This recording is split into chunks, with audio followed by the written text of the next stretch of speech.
Alright, hey guys, today we're here to do some color guard measurements for your uniforms for next year for marching band. So I'm just going to walk you through the process, and at the end of the video I'll have a video on here as well from the actual company that shows you how to do it too, but this is just a demonstration and then you can check that as well. But first what you'll need is obviously a pencil and something to write on. If you will, make yourself a list of height, weight, chest, waist, hips, inseam, and girth, and just make sure you have them in that order so that you don't get mixed up on what you're doing. And then also make sure you have a tape measure. You can get these at Walmart or wherever, or borrow one from grandma if she has one. But go ahead and get you one of these. All right, we're gonna go ahead and get started. All right, so today I have Jonathan here to help me. Jonathan's 5 and he's gonna show us how big he is today, and I'm gonna use him as my model to do your measurements. So first, we have height. Most of you know how tall you are, so just go ahead and write that down. If you need to double check, then measure yourself. Everybody knows how to do that. Next, weight. Go ahead and write down your accurate weight. If you don't know for sure, then do a guesstimate of what your weight is. That's just going to help the people who design the uniforms to get a better idea of what our body types are. So just include your weight. I know that's awkward, but do it. It gives for a better fit uniform. Next, we're going to start with chest. And if you'll stand nice and straight for me, look over there.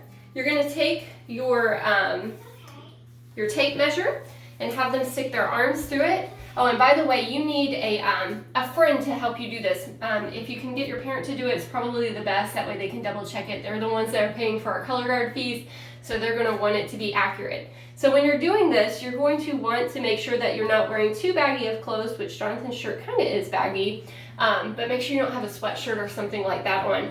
Put it on the most full part of your chest, where it is the thickest, to get your measurement. And then just have them have their arms down by the side, and you will write down your measurement right there of what it is. Okay? Next, we're going to move to the waist. Jonathan is very just straight down, but for a waist, you want to be thinking right about where the thinnest part of your midsection is. So most people say that's like a couple of inches above your belly button, but find that spot where it's the inside of the hourglass as much as possible. And center that, Jonathan, if you'll look straight up. And then you'll take your measurement right there and write that down. Make sure you write down each number as you get it so that you don't forget, okay? Next, for the hips, I'm gonna have Jonathan turn to the side, right here, thank you, Jonathan. And you're going to center the hips up. Again, make sure your clothes aren't too baggy or you don't have a cell phone in your pocket that's gonna add to the inches. Find the fullest part of your bottom and line it up around your hips like that, and then write down. If you have a half size measurement, make sure you include the half. So right now he's 20, looks like 27 and a half. So that's what I would write down there. Make sure you do your half or your quarter sizes. Okay, next is the inseam. You're gonna stand with your feet together. Jonathan, put your heels together. Okay, and then if the person being sized would hold this into their most inner thigh, which Jonathan can't do that, so I'm gonna do it for him. And then run that down to just below the ankle bone and take that measurement. Make sure it goes all the way up into the inner thigh area so that you have the full length. So again, it got chopped off, but make sure that you write that down, write each measurement down as you're going. Next, the most important measurement that we're gonna be doing, because the uniform that y'all will be wearing is a bodysuit, kind of like a leotard or a one-piece bathing suit like fit. It'll be full down, but we need to make sure that from your inside of your inner thigh area all the way up to your shoulders is measured. So you're going to run the tape measure all the way up to one shoulder and then through your legs and up the back side, and write how many inches that is. This is the most important measurement that you're doing, because you don't want to get your uniform and have it too tight or have a saggy crotch area in your uniform there. So make sure that you get that done. Once you have all of these listed, you are going to type this up into an email and send it back to me. My email address is kbell@jcsd.k12.ms.us, and then send that back to me so I can plug it into our spreadsheet and send it off to the manufacturer of our uniform. So stay tuned. I'm going to include another video for you guys. Bye. Student want to perform in a slouchy uniform? What about something too tight? The answer? No. A great show starts with a comfortable and confident performer. That's why we're going to walk you through how to properly take your students' measurements. Ready to get started? First, Find 2 people to help out. It's best to have one person taking the measurement and another writing down the student's name and measurements. Never have your students try to take their own measurements. You'll need a flexible measuring tape, a pencil, and a measurement form. Forms can be downloaded from our website at bandshop.com/measurement form.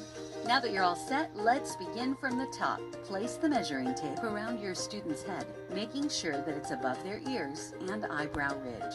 When measuring the chest, students' arms should be relaxed at their sides. Measure around the fullest area of the chest while keeping the tape parallel to the floor. Now, to measure the waist, wrap the measuring tape around the narrowest area of the natural waistline, just above the belly button. When measuring the hips, your student should stand with their heels together. Be sure to measure around the fullest area of the hips. To measure the inseam, have your student hold the top of the tape at the highest point of the inner thigh. Measure along the inside of the leg, from the highest point of the inner thigh to just below the ankle bone.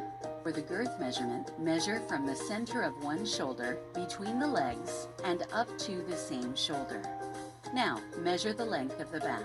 Do this by measuring from the base of the neck to the natural waistline. Depending on the design of your uniform, you may also need measurements of your student's neck, bicep, and calf. Finally, make sure that all the measurements are written down clearly and accurately. And look at that, you're all done. The sales team will use these measurements to size your student for the best fit possible. Call our sales team if you have any questions or need assistance. Alright, so hopefully that video was helpful and it helps you take your measurements. I just wanted to say a couple of reminders. Make sure that you have a family member help you do those. Don't try to do them yourself, just like the video said. Preferably your parent or whoever is paying for your color guard fees, have them help you out. Once you place these in and we send them off to the company and they send us your uniform, there's no way for us to adjust it. Minor alterations can be made, but for the most part it's too late. These things take several weeks to come in, so make sure that you are doing these accurately since we can't do them for you. If you have any questions, email me. There were a couple of measurements in that video that we don't need, like your head or your back and stuff like that, so just ignore that. But again, if you have questions, email me, and I look forward to seeing you guys. Bye.